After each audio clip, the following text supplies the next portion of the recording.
Boa noite. Boa noite. Promotor acusa Alckmin de Caixa 2 na campanha de 2014. Quase 8 milhões de reais em dinheiro vivo teriam sido entregues pela Odebrecht. Gilmar Mendes manda soltar ex-secretário dos Transportes do governo Alckmin. Laurence Casagrande Lourenço é suspeito de fraudes nas obras do Rodoanel de São Paulo. Lula recorre ao Supremo e ao TSE para poder disputar as eleições. Ministros Edson Fachin e Rosa Weber vão fazer a primeira análise das ações. Bombeiros do Rio apontam situação irregular no Museu Nacional. O palácio do período imperial não tinha garantias para prevenção de incêndio. Com explosão e tiroteio na madrugada, quadrilha assalta banco no interior de São Paulo. Armas de grosso calibre e carros blindados foram usados no ataque à Caixa Federal de Bauru. Casarão paulistano que serviu à repressão durante a ditadura será leiloado. Sede do antigo DOPS, o imóvel tombado vale pelo menos 15 milhões de reais.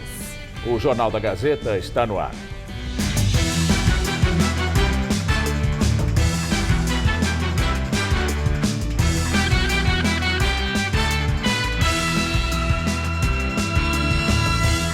O Ministério Público entrou com ação contra o ex-governador Geraldo Alckmin, do PSDB, por improbidade administrativa.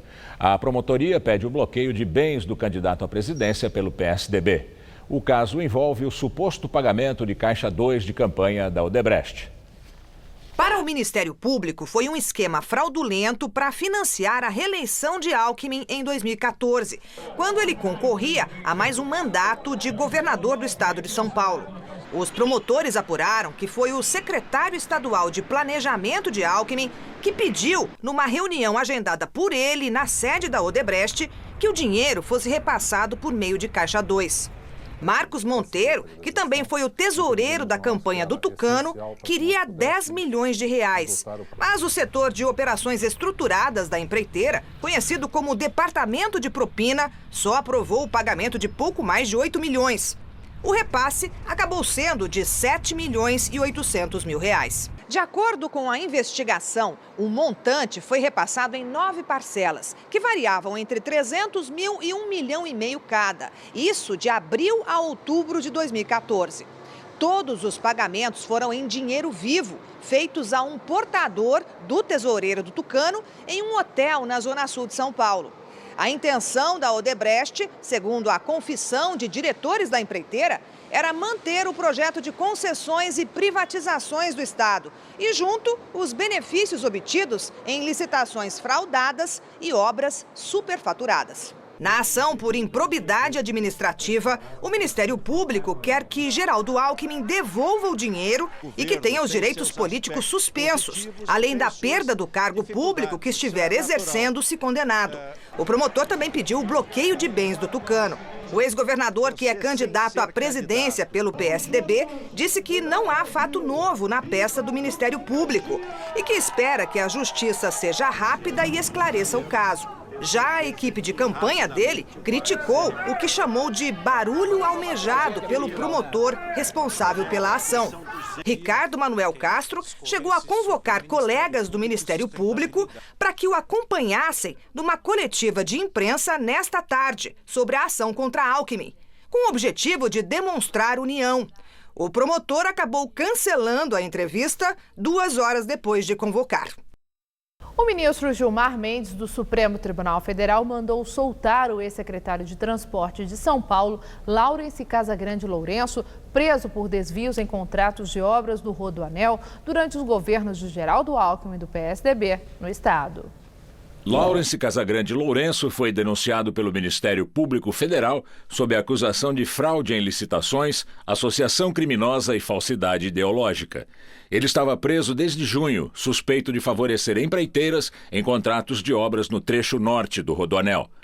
Na época, Laurence acumulava o cargo de presidente da Dersa, a empresa paulista de desenvolvimento rodoviário de São Paulo.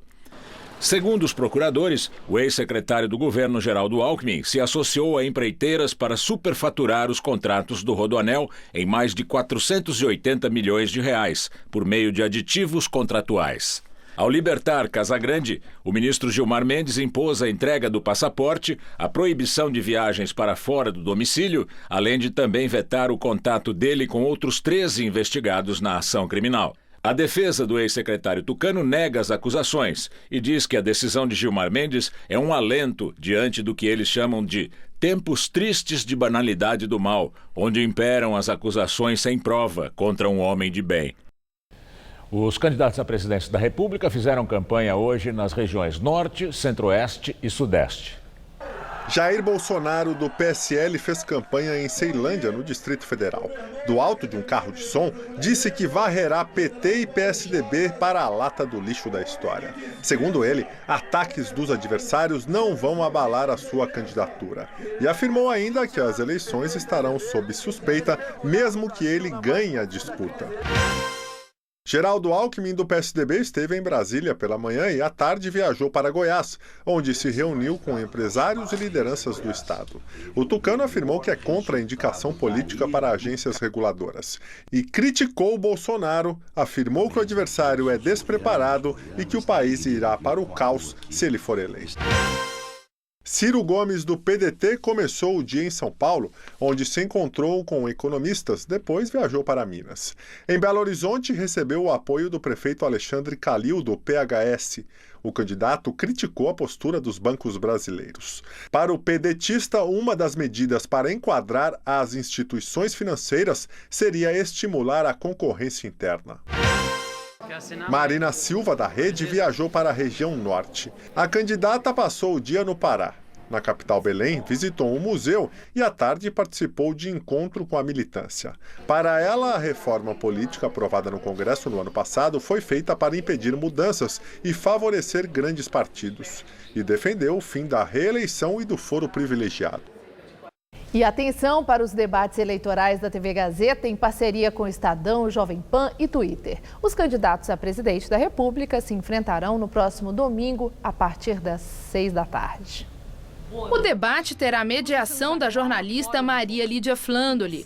O cenário já está quase pronto para receber os candidatos a presidente da República, no próximo domingo, dia 9, às 6 da tarde. No primeiro e terceiro bloco, os candidatos responderão perguntas uns dos outros. No segundo bloco, os candidatos respondem perguntas de jornalistas. No quarto bloco, cada candidato responde a uma pergunta de um internauta encaminhada pelo Twitter. Nesse bloco, Tássia Sena fará ao vivo o sorteio dos candidatos que vão responder as perguntas. E no quinto e último bloco, os candidatos fazem considerações finais. Os jornalistas Eliane Cantanhede e Vera Magalhães, do Estadão, Augusto Nunes e Silvio Navarro, da Jovem Pan, e Rodolfo Gamberini, da Gazeta, vão questionar os candidatos. Para participar, você deve mandar antecipadamente as suas perguntas, por texto ou por vídeo no Twitter, usando a hashtag GazetaEstadãoJP. O debate dos candidatos a governador do estado de São Paulo é no dia 16 de setembro, domingo, também a partir das 6 da tarde. Foi negado pelo Tribunal de Justiça de São Paulo ao ex-presidente Luiz Inácio Lula da Silva um pedido de indenização por danos morais contra o procurador Deltan Dallagnol, do Ministério Público Federal. Os advogados do ex-presidente Lula acusaram o procurador Deltan Dallagnol de promover injustificáveis ataques à honra, imagem e reputação de Lula, com abuso de autoridade, durante uma coletiva de imprensa em setembro de 2016. Na data, o procurador apresentou em uma entrevista coletiva denúncia criminal contra Lula e mostrou um PowerPoint com o nome do ex-presidente no centro, atribuindo a ele o papel de chefe de uma organização criminosa. Na ação, que pedia multa de R$1 milhão, Lula alegou que teve seus direitos de personalidade afrontados. Mas, na decisão, o relator da apelação diz que não se vislumbra ocorrência de dano moral indenizável e que na entrevista coletiva foram expostos fatos de investigação amplamente divulgados pela mídia nacional e internacional. Agora o comentário de Josias de Souza, direto de Brasília. Ele fala do difícil cenário eleitoral. Nesta sexta-feira, dia da independência, o brasileiro estará a um mês de mais um encontro com as urnas. E ninguém tem ideia do que pode acontecer na corrida presidencial mais imprevisível da era democrática. Noutros tempos, a essa altura do calendário, as pesquisas forneciam pistas mais sólidas. Hoje, elas demoram a ajustar a bússola. As pesquisas são feitas com rigor científico, mas o eleitor brasileiro nunca votou tão leigo quanto agora. Um pedaço grande do eleitorado, irritado, cogita votar em ninguém. Há quem imagine que, a partir de certo patamar, os votos anulados provocam nova eleição. Ilusão. Numa democracia, grandes nulidades são eleitas principalmente pelos eleitores que não votam. Nos próximos dias, Datafolha e Ibope desovarão novos números na praça. Sem Lula, o jogo ficou mais claro apenas até certo ponto, o ponto de interrogação. É preciso encontrar não uma, mas pelo menos 3 respostas. O eleitor de Bolsonaro é sólido ou gasoso? O latifúndio eletrônico fará Alckmin levantar voo? O eleitor de Lula ficará no cercadinho do PT ou se dissolverá entre Haddad, Marina, Ciro e ninguém? Essas são as perguntas de R$1 milhão. Boa noite. E agora o dia dos candidatos ao governo paulista. Paulo Scaff, do MDB, começou a quarta-feira no interior do estado. Pela manhã, esteve na cidade de Indaiatuba. No município, visitou um centro de operações da Guarda Civil. Aos jornalistas, o candidato disse que crime se combate com inteligência. João Dória passou o dia na capital paulista. Em evento com representantes do agronegócio, o candidato do PSDB disse que, se eleito, vai reforçar o policiamento em propriedades rurais e que invasores serão tratados como criminosos. Márcio França, do PSB, visitou o Museu da Língua Portuguesa e se encontrou com prefeitos, entre eles correligionários dos adversários Dória e Scaff. O candidato disse que, caso seja reeleito, os prefeitos vão terminar os mandatos com pleno acesso ao seu gabinete. Luiz Marinho, do PT, fez campanha em fábricas do ABC e na capital. Ele estava acompanhado de Fernando Haddad, provável cabeça de chapa do partido, na corrida presidencial. Marinho garantiu que estará no segundo turno. Atualmente aparece em 4º lugar nas pesquisas.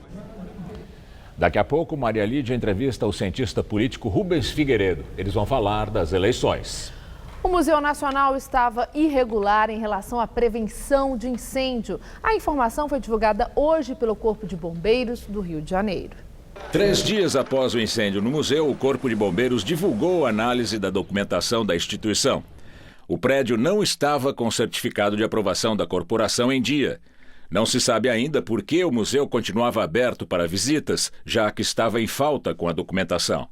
O certificado de aprovação atesta se os equipamentos de segurança contra incêndio, como extintores, portas corta-fogo, iluminação, entre outros, funcionam corretamente. O prédio também não tinha seguro. As condições precárias do museu vinham sendo investigadas pelo Ministério Público Federal há 2 anos. Em Brasília, o presidente Temer se reuniu com presidentes de bancos públicos e privados para discutir o apoio financeiro à reconstrução do museu. Na abertura do encontro, Temer afirmou que o fundo deve ser usado em museus de todo o país. Esta fórmula que nós estamos aqui anunciando seria por 2 vetores. Um primeiro, a questão mais urgente agora do Museu Nacional. E o outro seria, com a criação de fundos especiais, não é? A colaboração permanente para a manutenção desses museus, desse patrimônio histórico nacional. Imagens flagraram a invasão e explosão de uma agência bancária em Bauru, no interior de São Paulo, nesta madrugada. Outros 2 bancos foram atacados pela quadrilha e houve troca de tiros. Cerca de 20 criminosos armados com fuzis levaram o conteúdo de um cofre da Caixa Econômica Federal. O valor não foi informado e a polícia procura os assaltantes. O circuito de segurança registrou o momento em que a quadrilha quebra o vidro de entrada para invadir o banco. As imagens mostram também a explosão antes da fuga. De acordo com a investigação, os criminosos chegaram em ao menos 8 veículos blindados e conseguiram levar tudo que havia dentro de um dos 2 cofres da agência. Eles usaram até um drone para monitorar a chegada da polícia e incendiaram um carro para bloquear a rua. Na mesma ação, outras 2 agências foram invadidas, mas não foi divulgado se algum valor foi roubado. Houve perseguição e tiroteio por cerca de 1 hora. Moradores acompanharam. A quadrilha ainda sequestrou um motorista, mas o libertou no meio do caminho. Não há registro de feridos. 7 veículos usados no assalto foram localizados com muito dinheiro, inclusive dólar, e sacos lacrados com o logo da Caixa. A perícia foi chamada para avaliar o material. A Polícia Federal investiga o caso. Um prédio em Ribeirão Pires, onde funcionava uma fábrica de sal nos anos 50, foi tombado no começo deste ano. O problema é que, mesmo sendo considerado patrimônio cultural, as condições de preservação do local estão longe das ideais. A antiga fábrica de sal foi tombada pelo Patrimônio Histórico do Estado em fevereiro deste ano, depois de um longo processo que começou em 2015. Um reconhecimento do valor histórico, artístico e cultural, mas que, por enquanto, não trouxe nenhuma melhoria para o lugar. Do lado de fora encontramos muitas pichações, parte do telhado caiu e o que não faltam são rachaduras nas paredes. Não há nenhum sinal de preservação. Eu não vejo um cuidado, não tem uma guarda aqui, não tem uma preocupação, está realmente abandonado. A preocupação é as crianças, né, que pode entrar, tem alguma coisa, se machucarem. O prédio tem 120 anos e está abandonado. Aqui não existem seguranças, nem janelas ou portas que impeçam a entrada. O acesso é completamente livre. E aqui dentro a gente fica ainda mais impressionado. Nada funciona. Este aqui, por exemplo, era um elevador usado pela antiga fábrica para levar os materiais para os andares de cima. No cômodo aqui ao lado, o que a gente vê pelo chão é muita água e lama, um completo descaso com o patrimônio histórico. O imóvel do século XIX foi construído para ser um moinho de trigo e pertencia à família Mattiota, que veio do norte da Itália para o Brasil em 1895. Ele também chegou a ser usado como fábrica de adubo e um depósito de pólvora na década de 1930, durante a Revolução Constitucionalista. Só em 1943 se transformou numa fábrica de refinar sal, que funcionou durante 50 anos. Ele representa a indústria alimentícia, a imigração, a ocupação do território do estado de São Paulo por meio de ferrovias e por meio dos equipamentos industriais. O prédio foi restaurado em 2004 e em 2016 a Prefeitura de Ribeirão Pires encaminhou um projeto para a Câmara de Vereadores para conceder o terreno à iniciativa privada. A ideia era construir na área de 15 mil metros quadrados um shopping.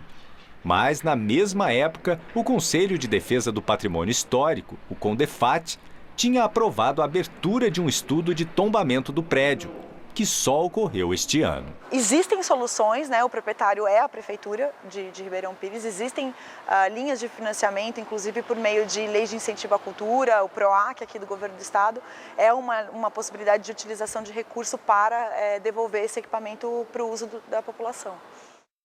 Ainda em setembro, mais um dos casarões remanescentes da riqueza do café na capital paulista pode ter um novo destino.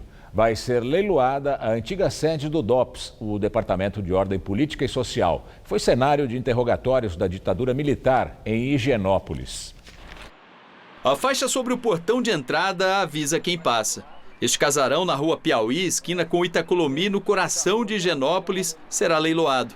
Poderia ser apenas mais um imóvel à venda para o pagamento de dívidas, mas não é. O palacete em estilo Art Nouveau é um símbolo da riqueza cafeeira de São Paulo, um exemplar das casas de famílias ricas do início do século XX e também testemunha dos horrores da ditadura militar. Construído no início dos anos 1900, o casarão de arquitetura imponente, terreno amplo e detalhes na fachada foi residência do ex-presidente da República, Rodrigues Alves. Mais tarde, já durante a ditadura instaurada pelo golpe militar de 1964, foi sede e carceragem do Departamento de Ordem Política e Social, o DOPS, e um dos centros de interrogatório do regime, onde presos políticos foram torturados. Com o fim da ditadura, abrigou a Superintendência da Polícia Federal na capital paulista, por onde passaram nomes como o do ex-juiz Nicolau dos Santos Neto, o Lalau, preso durante as investigações dos desvios milionários das obras do Fórum Trabalhista da Barra Funda. Neste mês, a história do palacete vai ganhar mais um capítulo. O imóvel, que atualmente pertence ao INSS, será leiloado. O lance inicial é de R$ 14.870.000. O dinheiro arrecadado vai reforçar o caixa do Fundo do Regime Geral da Previdência Social, do qual saem todos os benefícios pagos pelo Instituto. Mas embora esteja numa região valorizada da cidade, quem arrematar o casarão não vai poder derrubá-lo para erguer aqui um empreendimento imobiliário. Desde 2012, o imóvel é tombado pelo Conselho Municipal de Preservação do Patrimônio Histórico, Cultural e Ambiental da cidade de São Paulo, o que garante que, após a venda, ele vai continuar aqui, possivelmente restaurado, mas ainda como um símbolo de um passado de riquezas e também de sombras. Há 5 anos, quando era secretário municipal de Direitos Humanos, Rogério Sotile, hoje diretor do Instituto Vladimir Herzog, apresentou um projeto para transformar o casarão em um centro de memória e estudos. Mas questões administrativas impediram o projeto de sair do papel. Agora ele teme que, com o leilão marcado para o dia 19 de setembro, tudo que o casarão representa para a história de São Paulo e do Brasil seja esquecido. Ele seria um imóvel muito apropriado para ser um centro de memória, para a gente poder trabalhar no Brasil, né, essa parte da história do Brasil tão pouco conhecida, que é a repressão durante a ditadura militar. Poderá ser adquirido por um setor privado, com interesses privados, com pouco interesse em preservar a memória do nosso país. E um povo sem memória é um povo sem história. A defesa do ex-presidente Lula, do PT, ingressou hoje à tarde com mais um pedido no Supremo Tribunal Federal para tentar se candidatar às eleições de outubro. É o terceiro pedido em 24 horas. Na ação protocolada no Supremo, os advogados de Lula sustentam que a Justiça Eleitoral desrespeitou o entendimento do Comitê de Direitos Humanos da ONU, que recomendou que a candidatura dele à presidência da República seja mantida até o esgotamento dos recursos. Os petistas argumentam que o Brasil é signatário dos tratados internacionais que garantem o respeito às decisões da ONU. Mas, no julgamento de sexta-feira, 6 dos 7 ministros do Tribunal Superior Eleitoral entenderam que o documento do Comitê de Direitos Humanos pedindo a manutenção dos direitos políticos de Lula é apenas sugestivo, não tendo valor jurídico impositivo nas leis brasileiras. Enquanto o Supremo não se pronuncia sobre a apelação, o PT se prepara para substituir Lula na cabeça de chapa da coligação O Brasil Feliz de Novo. O TSE deu até o dia 11 para que o Partido dos Trabalhadores indique um novo candidato no lugar de Lula. Deve ser Fernando Haddad, ex-prefeito de São Paulo. A substituição deve ser feita em ato político em Curitiba, onde Lula está preso, na data final dada ao PT pela Justiça Eleitoral. O novo presidente do Superior Tribunal de Justiça, ministro João Otávio de Noronha, disse hoje que o tribunal deve julgar em até 40 dias os recursos da defesa de Lula no processo do chamado Triplex do Guarujá, que levou à condenação do petista a 12 anos de prisão por corrupção e lavagem de dinheiro. O prazo começa a valer a partir da liberação do processo de Lula pelo Tribunal Regional de Porto Alegre, o que ainda não ocorreu. A ex-prefeita de Ribeirão Preto, Darcy Veras, foi condenada a 18 anos e 9 meses de prisão por recebimento de 7 milhões de reais em propina. O valor faz parte do esquema que desviou 45 milhões de reais da prefeitura do município. Darcy Vera é o principal alvo da Operação Sevandija, investigação sobre desvios de recursos públicos por meio de contratos com fornecedores. Além dela, outras 6 pessoas também foram condenadas. Darcy Vera foi presa pela primeira vez em dezembro de 2016, quando foi afastada do cargo e denunciada por corrupção passiva, peculato e associação criminosa. Foi solta dias depois ao receber um habeas corpus. Em maio do ano passado, a ex-prefeita foi detida novamente. Atualmente está na penitenciária de Tremembé, interior paulista. A defesa de Darcy Vera afirmou que vai recorrer da condenação. A pedido do Tribunal de Contas do município, a Prefeitura de São Paulo tem agora 15 dias para apresentar correções nos editais de licitação dos ônibus da cidade. A repórter Carla Rodeiro tem outras informações. Olá, Carla, boa noite. Olá, boa noite. Olha, o Tribunal de Contas do município argumenta que a prefeitura não fez as correções necessárias para as irregularidades que foram encontradas há 3 meses, quando a concorrência foi suspensa pela primeira vez. O TCM encontrou nos 3 editais que foram lançados mais de 50 inconsistências. Entre as falhas que permanecem estão a taxa de retorno das empresas que remuneram o investimento, que é considerada muito alta. O TCM também entende que falta clareza quanto aos gastos com peças para os ônibus e funcionários. A Prefeitura tem agora 15 dias para corrigir os problemas. A gestão Bruno Covas disse que vai responder ao tribunal no prazo. O sistema de ônibus da capital paulista custou, no ano passado, quase 8 bilhões de reais. E como só o pagamento das passagens não é suficiente para custear o serviço, 3 bilhões saíram dos cofres públicos para completar o que ficou faltando.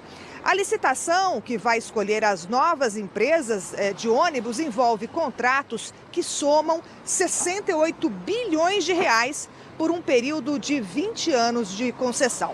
É com vocês no estúdio. Após subir na tarde de hoje, o dólar fechou em queda a R$ 4,14. A máxima do dia chegou a R$ 4,18. A queda foi de 0,23%. O dólar turismo, para quem vai viajar, foi vendido a R$ 4,32, sem contar o IOF. O cenário eleitoral brasileiro continua sendo o principal motivo para a alta instabilidade da moeda americana. O Senado aprovou hoje a medida provisória que autoriza o governo federal a subsidiar o valor do diesel. Essa era uma das principais reivindicações dos caminhoneiros durante a paralisação de maio. A União vai arcar com 30 centavos do litro do diesel até dezembro deste ano, barateando o preço do combustível. O impacto desse subsídio nos cofres públicos vai ser de 9 bilhões e meio de reais. Agora a medida vai para a sanção do presidente Temer. Agora vamos ao comentário de economia com o Vinícius Torres Freire. A gente acabou de ser lembrado que o governo de Michel Temer deu um dinheiro para caminhoneiros e empresas de transporte para acabar com aquele caminhonaço de maio. Um desconto de 46 centavos no preço do diesel, que acaba de virar lei e dura até o final do ano. E depois, como é que fica? Vai ter greve, posto sem combustível, estrada parada, risco de faltar comida no mercado? E não vai ser o único problema com o preço de energia e combustível que vai estourar no colo do próximo governo. Nesta semana, o diesel ficou mais caro. O óleo agora sobe com frequência menor nas refinarias, mas sobe. E, por causa disso, já houve boato e ameaça de greve. Passou. Mas como vai ser quando o próximo presidente assumir em janeiro? O desconto do diesel acaba no dia 31 de dezembro, no mais tardar. Só para bancar o subsídio de 30 centavos, o governo gastaria mais de 18 bilhões de reais no ano que vem. Esses outros 16 centavos do subsídio vêm de desconto oriundo da redução de impostos sobre o diesel. 18 bilhões é muito dinheiro, que não há. Equivale a quase tudo que o governo vai gastar com obras no ano que vem, obras do PAC. É também quase 2/3 do gasto anual com o Bolsa Família inteiro. O governo não pode fazer mais dívida, nem tem muito onde cortar. E se arrumasse dinheiro, teria gasto mais essencial para fazer, em saúde, por exemplo. Então, qual vai ser a solução? O que tem a dizer os candidatos a presidente? Energia será, em geral, um dos dramas do próximo governo. O setor elétrico, por exemplo, está uma desordem. Há muito problema que vai acabar resultando em aumentos grandes da conta de luz, que já subiu em média mais de 20% nos últimos 2 anos, enquanto a inflação média foi só de 7%. O preço do dólar ainda vai subir nesta campanha eleitoral. Quanto mais caro, maior o reajuste de combustível. A gasolina subiu 25% em 2 anos. O botijão de gás, 26%. O diesel e a eletricidade são 2 bombas energéticas. É mais um assunto grave de que se fala muito pouco nessa campanha eleitoral. Boa noite. Hoje, 204 venezuelanos foram levados em aviões da FAB para Brasília, Rio Grande do Sul e São Paulo. Só na primeira semana de setembro, 408 imigrantes foram distribuídos pelo Brasil no processo de interiorização. Em Quito, capital do Equador, 11 países da América Latina assinaram uma declaração em que se comprometem a continuar recebendo imigrantes venezuelanos por irmandade e solidariedade. Assinaram o documento Brasil, Argentina, Chile, Colômbia, Costa Rica, Equador, México, Panamá, Paraguai, Peru e Uruguai. A Bolívia não quis assinar o acordo. Daqui a pouco, o governo britânico divulga os nomes e fotos de espiões russos. Eles teriam envenenado em março outro espião russo exilado na Inglaterra. Até já! Tigo 2, com rodas e liga leve, sensor e câmera de ré, volante multifuncional, central multimídia, teto solar elétrico, freios a disco nas 4 rodas, assistente de subida, controle de tração e estabilidade, câmbio automático de última geração. Faça um test drive e entenda por que a Caoa Chery é a marca que mais cresce no Brasil.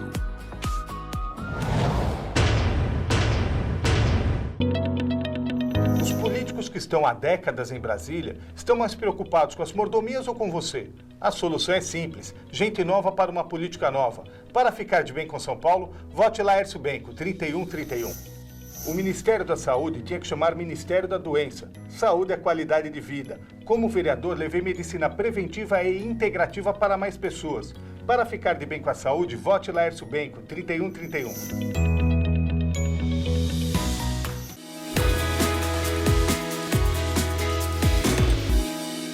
O Brasil de Dilma e Temer é assim. Vou começar a chamada. Antônio Carlos. Ausente. Augusto. Ausente. Tatiana. Ausente. A educação brasileira precisa de uma reforma profunda. O lugar do jovem é na escola, estudando, aprendendo, garantindo o seu futuro. A 500 metros, vire à direita. À direita, não. Vire à esquerda. Nem à direita, nem à esquerda. Siga pelo centro. Direita. Esquerda. Centro. A vida é feita de caminhos e escolhas. As eleições também. Eleitores que se informam sobre seus candidatos sabem onde querem chegar. Faça do seu voto consciente o caminho para um Brasil melhor. Justiça Eleitoral. Como deputado, cumpri minha obrigação a defender as 4.000 entidades sociais que dependem da verba da nota fiscal paulista. Em defesa dessas entidades, não fique confuso. Vote Caruso, deputado estadual, 15.000. Quero continuar trabalhando na defesa das santas casas, entidades sociais, agricultura e desenvolvimento de nossas cidades. Peço o seu voto. Itamar Borges, estadual, 15.300. É fundamental escolher bons deputados para São Paulo ter educação de verdade. Vote 15. Neste domingo, 6 da tarde, em parceria com o Twitter, Estadão e Jovem Pan, a TV Gazeta apresenta Debate 2018, entre os candidatos à presidência da República. Conheça as propostas e promessas que podem afetar você e sua família e faça uma escolha consciente. Debate 2018, neste domingo, 6 da tarde.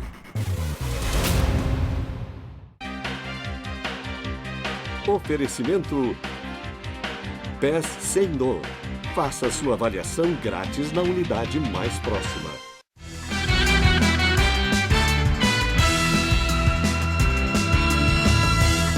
O governo britânico divulgou hoje os nomes e fotos de 2 homens que teriam envenenado em março um espião russo exilado na Inglaterra.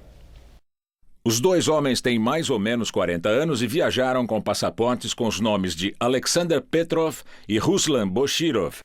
Apesar de considerar que eles usaram nomes falsos para entrar no país, a polícia britânica emitiu ordens de prisão contra os suspeitos e pediu a colaboração do público com informações que possam ajudar a localizá-los. A primeira-ministra Theresa May afirmou que já se tem certeza que os 2 são espiões da Rússia e que o ataque contra Sergei Skripal e a filha dele quase certamente foi ordenado por uma autoridade do Kremlin. O governo russo, que sempre negou qualquer envolvimento no caso, disse que as afirmações britânicas não significam nada e que o caso requer uma análise cuidadosa. Sergei Skripal foi coronel do serviço secreto russo, mas acabou condenado por alta traição ao vender informações ao Reino Unido. Em 2010, foi libertado numa troca de espiões e se mudou para a Inglaterra, onde recebeu refúgio. Nos Estados Unidos, a passagem da tempestade tropical Gordon deixou pelo menos um morto. Ventos de mais de 110 km por hora atingiram os estados de Alabama, Mississippi e parte da Flórida ontem à noite. Mais de 24 mil pessoas ficaram sem energia elétrica e as autoridades declararam situação de emergência nos dois estados, Alabama e Mississippi, assim como na cidade de Nova Orleans, no estado de Louisiana, devastada em 2005 pelo furacão Katrina, por onde a tempestade deve passar. A passagem do tufão Jebi, o mais poderoso a atingir o Japão nos últimos 25 anos, deixou 11 mortos. O tufão Jebi, que chegou a alcançar momentaneamente o status de supertufão, deixou mais de 470 feridos. Milhares de pessoas ficaram isoladas no aeroporto de Kansai, que foi inundado. A chuva também provocou transbordamento de rios e o vento, que chegou a quase 200 km por hora, causou acidentes em prédios e veículos. Por aqui, a promessa dos meteorologistas é de que o tempo vai estar firme a partir de amanhã em São Paulo. Pois é, será que hoje foi mesmo o último dia de frio e garoa na capital? Vamos saber a previsão do tempo com a Tássia Sena.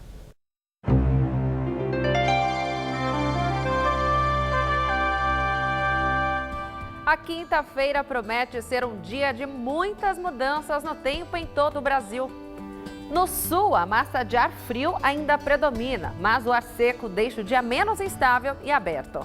No centro-oeste, dia bem quente e seco, com alerta para a umidade relativa do ar cada vez mais baixa. No norte do país, a chuva se espalha entre os extremos da região. A chuva, aliás, ali em Tocantins, forma um corredor de instabilidade passando pelo nordeste, em parte do Maranhão, Piauí e Bahia. Já aqui no sudeste, previsão de tempo firme, sem chuva. Pode gear na Serra da Mantiqueira e também nas serras Gaúcha e Catarinense. Vamos ver algumas temperaturas. Em Manaus, bastante chuva com trovoadas e calor de 35 graus. A mesma máxima prevista para Cuiabá, mas por lá dia ensolarado e seco. Em Salvador, pode chover no fim da tarde, máxima de 30 graus. E em Porto Alegre, esquenta um pouco mais do que nos últimos dias, chegando aos 24. Aqui no estado de São Paulo, o tempo firma de vez a partir de amanhã. Com isso, os termômetros começam a subir. Em Araçatuba, no oeste, por exemplo, faz 28 graus. No norte paulista também esquenta, máxima de 27 em Araraquara. Já no leste do estado, o dia amanhece fechado, mas depois faz calor. Em Campinas, máxima de 24 graus. No ABC Paulista, a madrugada ainda fica gelada e não deve chover. Aqui na capital, começa a esquentar. Amanhã ainda tem alguma nebulosidade no céu e os termômetros sobem pouco, até os 22 graus. Na tão esperada sexta-feira de feriado, o sol ganha força e faz calor de 27. No sábado, a madrugada fica menos gelada, mínima de 13 e máxima quente de 28 graus. Morreu hoje em São Paulo a atriz Beatriz Segal, aos 92 anos. Ela foi eternizada na TV ao viver a vilã Odete Roitman, da novela Vale Tudo. Beatriz de Toledo Segal foi uma das atrizes mais versáteis do teatro, da TV e do cinema brasileiros. Nascida no Rio, em 1926, ela começou a atuar no início dos anos 50, depois de estudar teatro e artes dramáticas na França, contrariando a família. Ao longo de 70 anos de carreira, ela participou de mais de 30 novelas e mais de 10 filmes brasileiros, ficando conhecida internacionalmente ao viver a vilã Odete Roitman, da novela Vale Tudo, exibida no Brasil em 1988 pela TV Globo e vendida para vários países da América, da Ásia e da África. Casada com um dos filhos do pintor Lazar Segal, Maurício Segal, ela teve 3 filhos. Beatriz morreu hoje de manhã no Hospital Albert Einstein, em São Paulo, aos 92 anos, por complicações respiratórias. Em entrevista na TV Cultura em 2014, ela definiu a vida como um milagre. A vida é essa coisa que a gente ganha de graça, constrói como pode ou como é capaz, e que a gente olha para trás e é feliz e aproveitou a vida. Eu acho que é muito importante você na vida olhar para trás e dizer, foi bom ou não foi? Eu servi para alguma coisa ou não? Eu não sei, eu acho que eu servi para alguma coisa. A Polícia Federal apresentou hoje ao Supremo Tribunal Federal um relatório final que aponta indícios de que o presidente Michel Temer, do MDB, recebeu propina de executivos da Odebrecht. No documento, o delegado Tiago Delabari diz que há suspeitas de que Temer cometeu os crimes de corrupção passiva e lavagem de dinheiro, no caso em que os federais investigaram a atuação do presidente num jantar em 2014, em que teria sido acertado o repasse de 10 milhões de reais para o MDB, em forma de caixa 2 de campanha. O jantar aconteceu no Palácio do Jaburu, na época que Temer era vice-presidente. Dos 10 milhões, pelo menos 1.400.000 teriam sido repassados a Temer pela Odebrecht, segundo o delegado que apurou o caso. De acordo com os delatores da Odebrecht, teriam participado da reunião Eliseu Padilha, ministro, o então presidente da empreiteira, Marcelo Odebrecht, o ex-executivo Cláudio Melo Filho, o então vice-presidente Michel Temer. O inquérito foi aberto em março do ano passado. Até agora, o Palácio do Planalto não se pronunciou. E você vai ver a seguir. Maria Lídia entrevista o cientista político Rubens Figueiredo. Eles vão falar sobre as eleições de outubro. Até já.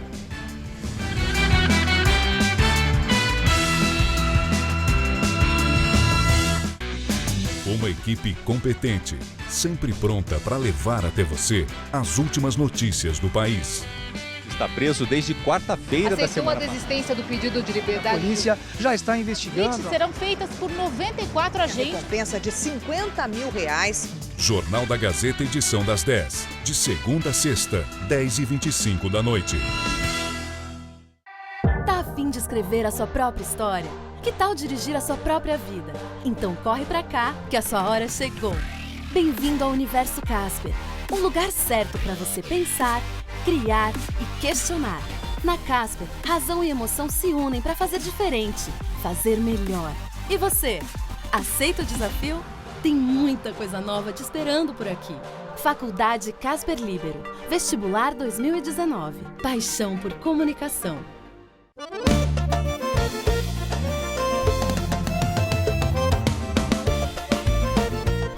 Há 40 anos me dedico a defender o direito dos trabalhadores. Sou candidato ao Senado para continuar fazendo isso.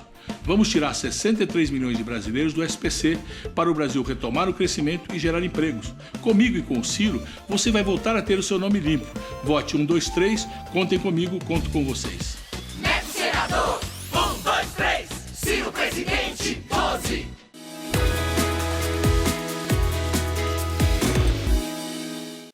Estou na situação de um inocente que está sendo julgado para evitar que esse inocente volte a fazer o melhor governo do Brasil. Os que perseguem Lula, na verdade, perseguem o povo brasileiro. Ele está preso enquanto o governo Temer bagunça o país. Faço aqui um juramento de lealdade a Lula. Nós não vamos descansar. Vamos libertar os brasileiros de toda essa injustiça. Lealdade é o povo, é o Brasil, feliz de novo. Dezem.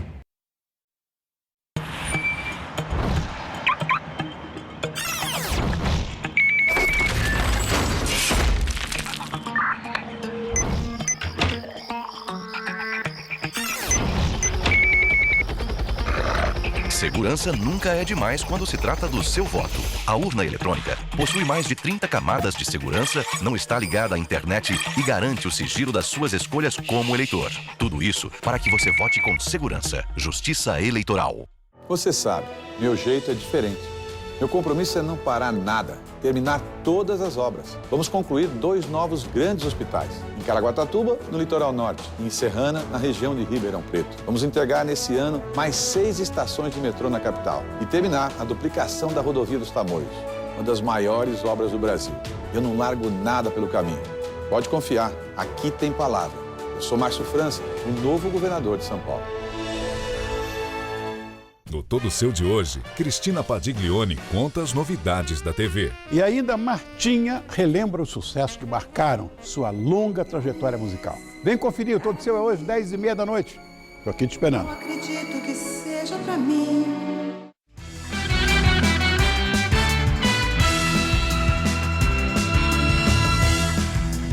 Na entrevista do dia com Maria Lídia Flandre, o impacto do veto à candidatura Lula sobre a preferência de voto.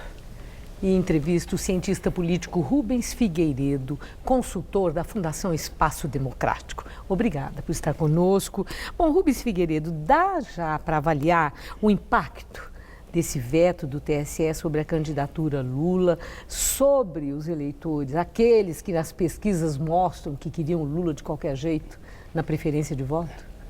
Olha, as pesquisas mostram que os votos que iriam para o Lula se distribuem quando ele não entra na simulação, principalmente entre Marina e Ciro Gomes. Eles tendem a crescer um pouco quando o Lula sai. E Bolsonaro não leva alguma coisa também, considerando um aspecto só, essa linguagem bem popular, o lado populista do Lula, não pode sobrar para o Bolsonaro alguém?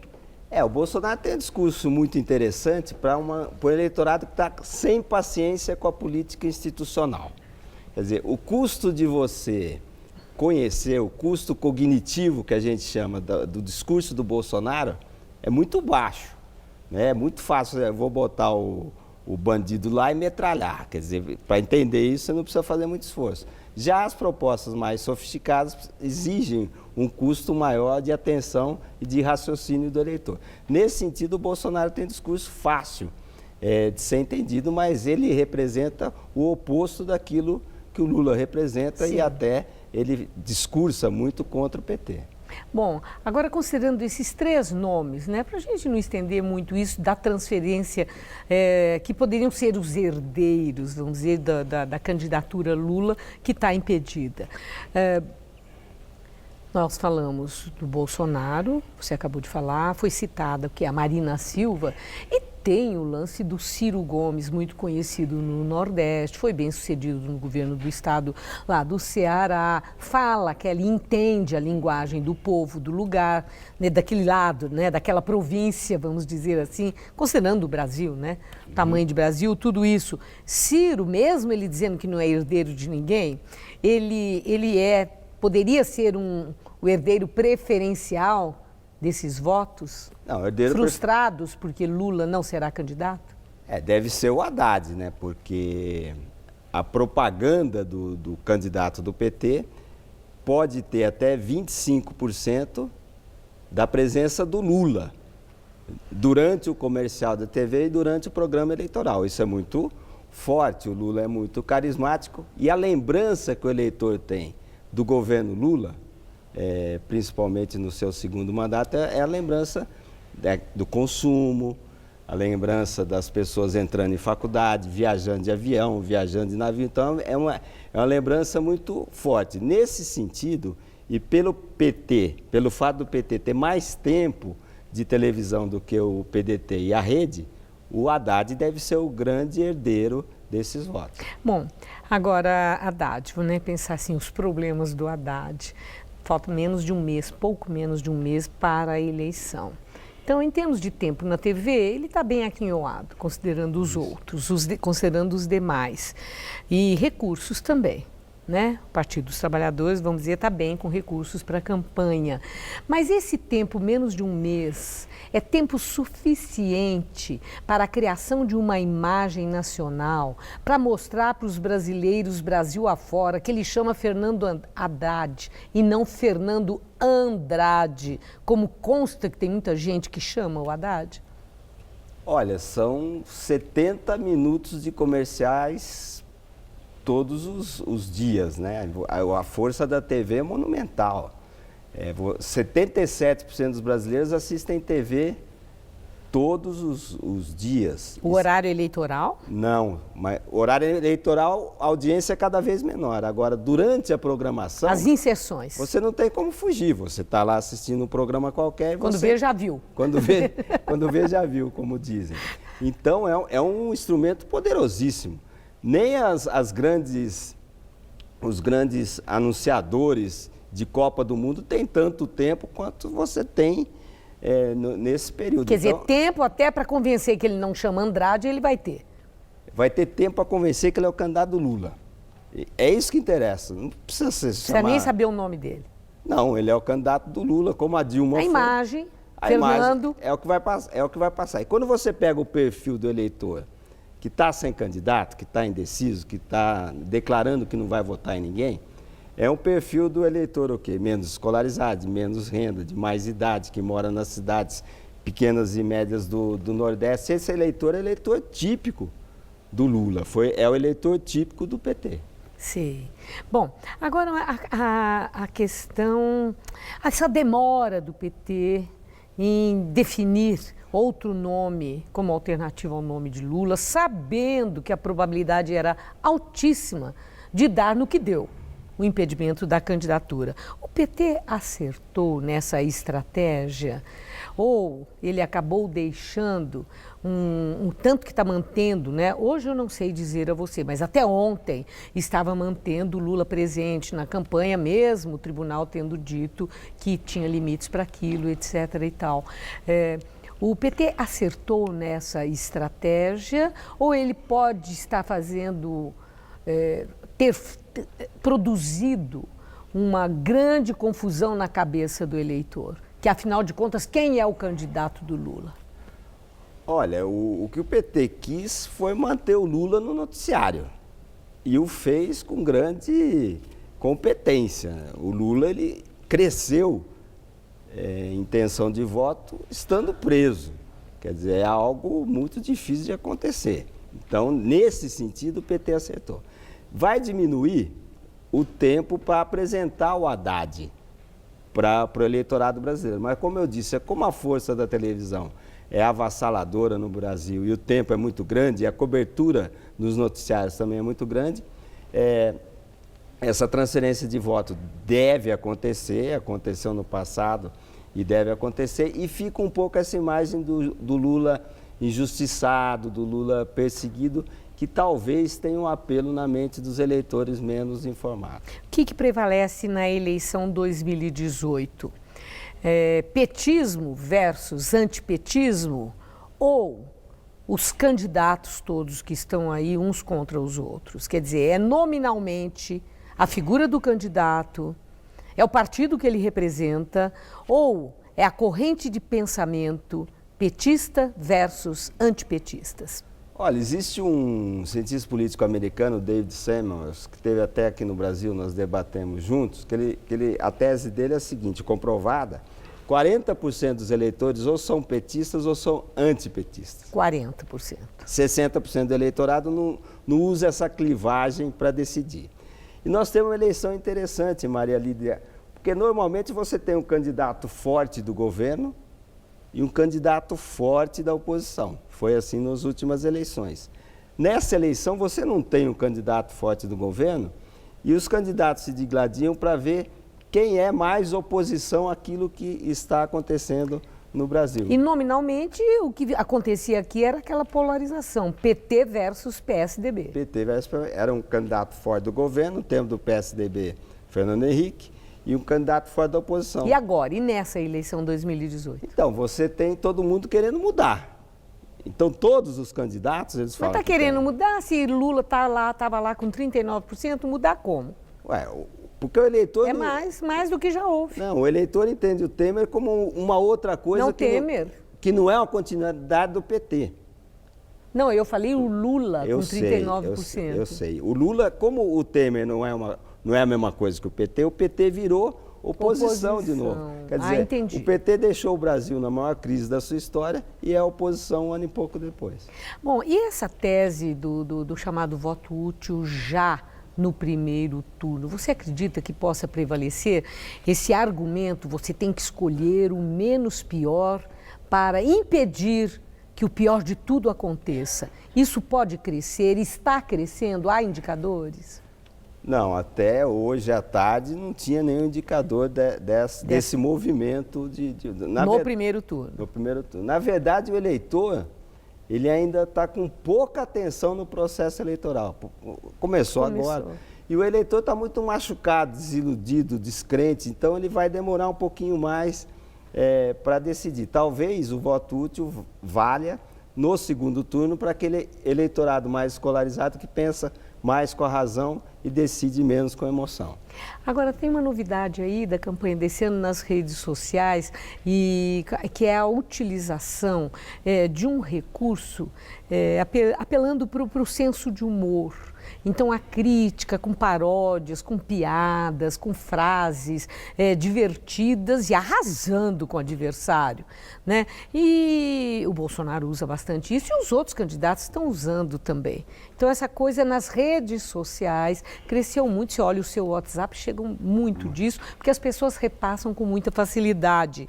Esse tipo de campanha política tem mais peso do que a campanha séria, aquela mais densa no conteúdo? Nas redes, sim, porque existem vários estudos que mostram que aquilo que é pouco usual, que é diferente, que é engraçado, que provoca medo, que provoca o riso, ele se espalha com uma velocidade muito maior do que as mensagens mais contidas, mais racionais, mais informativas. Nesse sentido, sim. Agora, a gente precisa ver que 37% dos brasileiros não usam redes sociais. E o heavy user, né, aquele que usa muito a rede social, são pessoas mais escolarizadas dos grandes centros que normalmente já decidiram seu voto. Ok, Rubens Figueiredo, muito obrigada por seus esclarecimentos. Uma boa noite. Boa noite. Gamberini. O Jornal da Gazeta fica por aqui.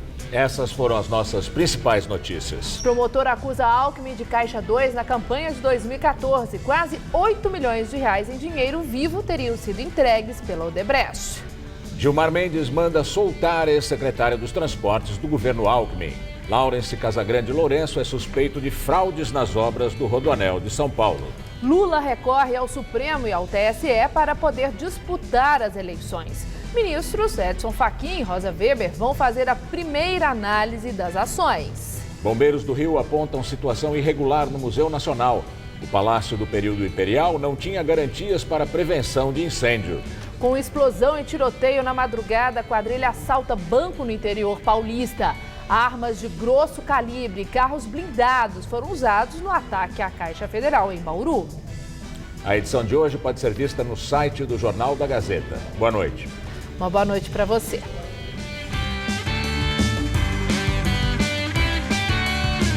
Neste domingo, 6 da tarde, os candidatos à presidência da República se enfrentam no Debate 2018.